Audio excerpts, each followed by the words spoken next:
Hey, just getting started, just a couple things.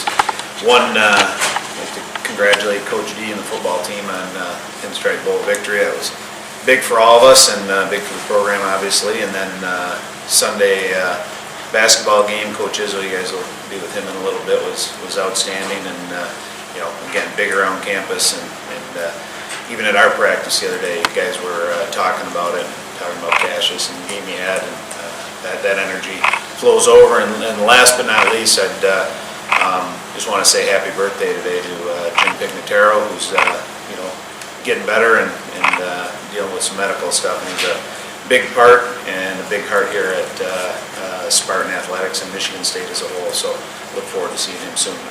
Minnesota coming up, always a good series.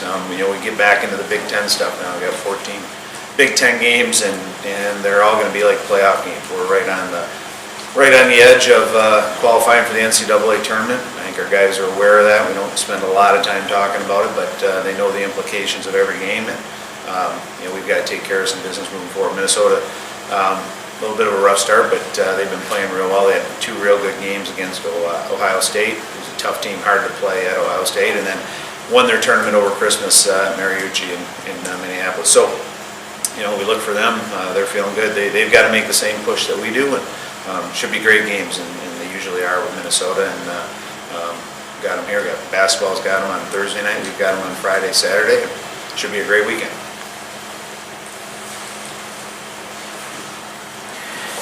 Danton, they may be the hottest team right now at the moment. I'm not saying record-wise in the Big Ten. So how good is it, if you're going to get them right now, to get them at Munn?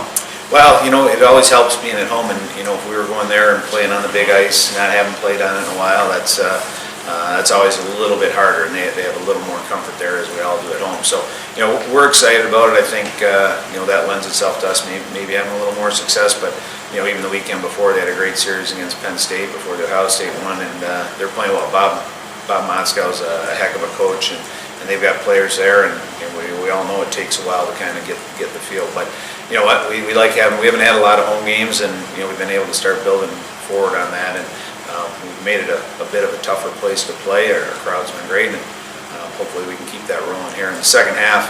Our schedule lends itself here at home.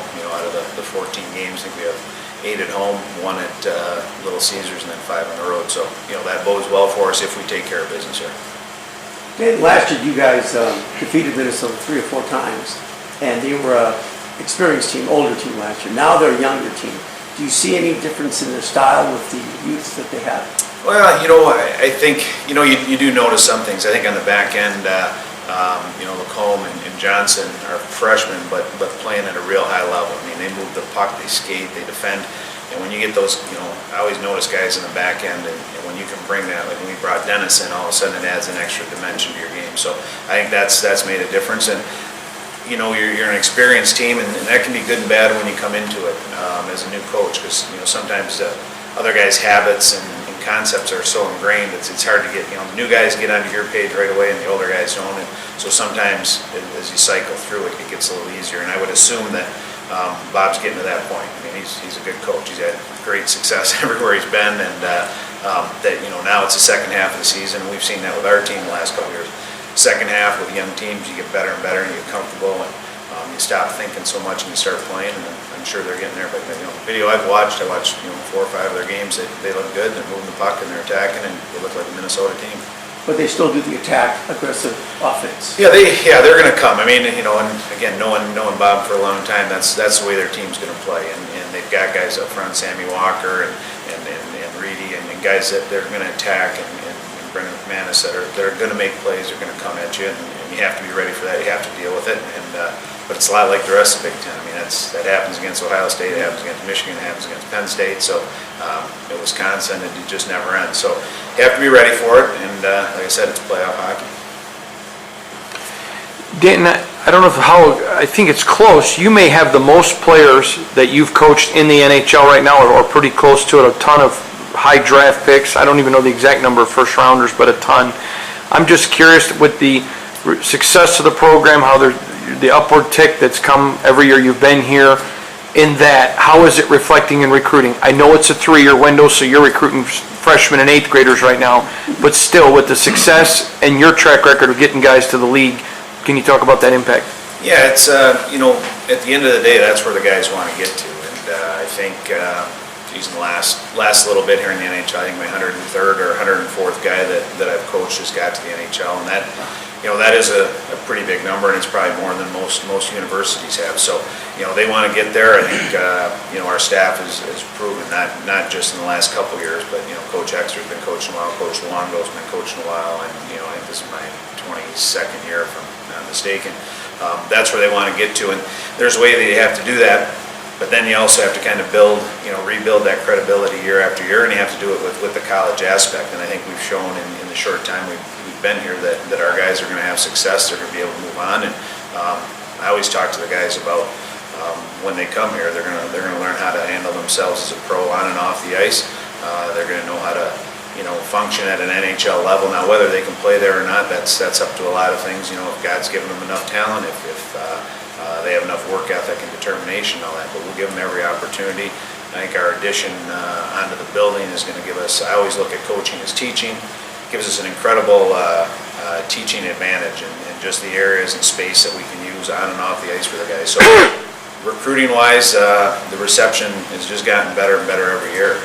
Coach Exter and Coach Luongo have done a great job, but the guys that you always know, I think Coach Mason would have said that, you know, once you stop recruiting and you start picking players, then you've got a really good program. And I don't think we're there yet, but we're getting in the conversation with a lot better players. I think we're able now to look at a group of 5 or 6 and say, hey, we want to target these 2 instead of target these 6 and hope that we get 1 or 2 of them. So I think it's moving that way. I think guys are understanding. Our players are our best recruiters. Young men come here and they talk to our guys, and they are, I want to say, fascinated and energized by what our guys say about how things go. And I think our culture has been good. I think our guys practice well, they play well, and they stick together as a team. It does have that family atmosphere you strive for. So I think everything's moving in the right direction. We knew it would take a few years. I think it was important that all of us on the staff had the same vision and the same patience and the same work ethic, and hey, we've been grinding towards that. And it's starting to show rewards, and it's been exciting lately when we go over the recruiting board and see where we're headed. Coach, Kodarenko is 2 goals away from 50 on his career. Can you just talk about the impact that he's had in the program in the past couple of years? Well, you know what, Patrick's he's been great, and what I really like about him is that he's gotten better and better every year, and in a lot of different aspects. His hockey has continued to improve, but one thing we were talking about earlier today was just how much better he's got as a leader. And he was a guy that didn't get a lot of votes. He was one of our better players our first year here as a sophomore, didn't get a lot of votes as a captain. Same as junior year, but this year he got a ton, and he earned that being an assistant captain. He's being more vocal. I think that's going to lead him to having a better and better pro career, is just you know, his understanding of how good he is, how he can affect the team on the ice, how he can affect the team off the ice, and those leadership things. You know, it's a character thing, and it's a confidence thing, and all those are kind of coming together for him. But you know what, he's been a horse for us. He gets tough defensive assignments. He kills penalties when we need him. He obviously drives our power play. We count on him to score goals. You know, he's been kind of Mr. Everything for us, and I think other teams take notice of it. They pay a lot of attention to him, and as much as I would have liked to have Taro here with us this year, I think that with Taro leaving, you know, he's assumed a lot of responsibilities and grown as a young man and as a player, and I think he's starting to thrive in that and feel good. But yeah, he's a horse out there, and you know, it's going to be fun watching him play pro hockey. Danton, can you give us an update on the building as well as any new fundraising, large gifts?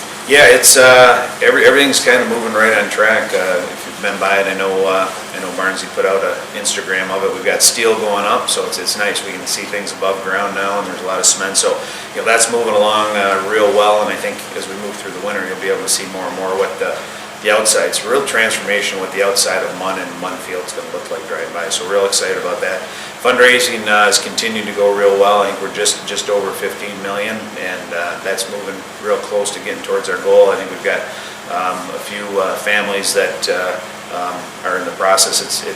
It's never a you know, just let's go to lunch and here's a check for, you know, a lot of money. It's, you know, they want to go through, and you got accountants and go through that. But I think there's some real good families that are involved. I think are going to get us over the finish line, and Spartan Fun's been grinding that out. So everything's real positive on that end as well. Dan, after you looked at the Great Lakes games, what did you like about the way your team performed down there? You know what, I like that, I think we've got an identity, and I think the guys are comfortable with that. And it was unfortunate, obviously, anytime you lose a game. I thought we played pretty well against Michigan Tech, especially for a game coming back. I thought the first 2 periods were okay. I thought, the third period where we lost the game, I thought was our best period of the game. And you know what, we made a couple mistakes and it went in, but I do like the way our guys react to that. Is they don't get panicked. They understand who they are. They keep going through the right process. They can push when they have to push, and then I like the way they came back the next day and getting comfortable in their skin, and hey, this is how we're going to play. Probably the second game, I think most fascinating thing for us was our puck possession and the puck support that we had, and that's the guys without the puck and getting to space and working for them. Last year we talked a lot about Kodorenko's line and how good they were doing that. Well, we might not have been as good at that as a team as they were last year, but there's just some real good support, some good 10-foot passes is what we look for. I was real pleased with that, and I think that's starting to kick in. We see it in practice, and you want it to translate over into the games, and then you know that the guys, they're confident and they understand that they can do it. So that should bode real well for us heading into the second half. Before the GLI, the players were mentioning how they want to get out to a fast start in the second half of the season. And they did that in Fair State game by scoring 3 first period goals. So how do you hope that carries over into the second, continues into the second half of the season? Well, yeah, I think that's just the mindset that you have to have, and it has to carry over. It has to carry over practices, and then that leads to the game. So, things that you want to have done, that's fine. But I think everybody wants things, but once you decide, that's when I think it's already done. Once you've made the decision in life, you're already done. It's going to get done, and I think our guys are on a bit of a mission, and that doesn't guarantee that we're going to go 14-0, anything like that. But I like the mentality. I like the way they came back. I like the way they played there, and they've practiced, and it's going to be a fun run here. And they're not going to cheat us. They're not going to cheat the fans, and I think they know there's something to play for, but they're comfortable with that. And hey, it was a decent start. We would have loved to have won that going forward, but hey, it keeps their attention, and I think they felt like they left something on the table at that tournament. And now we've got, like I said, seven weekends of Big Ten hockey to make sure we don't leave anything on the table.